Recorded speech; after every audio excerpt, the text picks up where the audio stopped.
ફ્રેડી તમે ફિટ પણ બહુ છો યાર and what do you do કારણ કે તમારા પર એ પ્રેશર તો કોન્સ્ટન્ટલી રહેતું જ હશે કે ભાઈ ફિટ દેખાવું પડે કોન્સ્ટન્ટલી કારણ કે તમે એક્ટિંગ ફિલ્ડમાં છો એટલે હા ડેફિનેટલી એ પ્રેશર રહી છે અને આઈ થિંક એક આઈડેન્ટિટી બની જાય તમે જ્યારે ફિલ્મોમાં આવો ત્યારે કે કયા પ્રકારની પર્સનાલિટી તમે ભજવો છો અને આ હાઇટ સાથે ડૂમ લઈને આવું પેટ લઈને આવું મોટું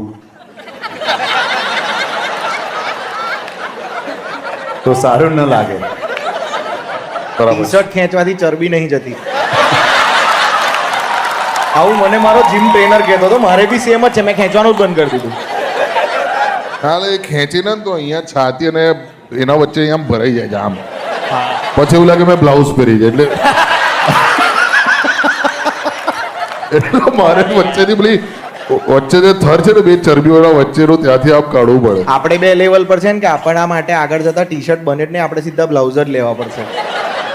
વી હેવ ટુ વર્ક. હાલા બહુ ખરાબ લાગે બ્લાઉઝ પે તો કેવું ખરાબ લાગે. હું શું ઊંધી પહેરવાની.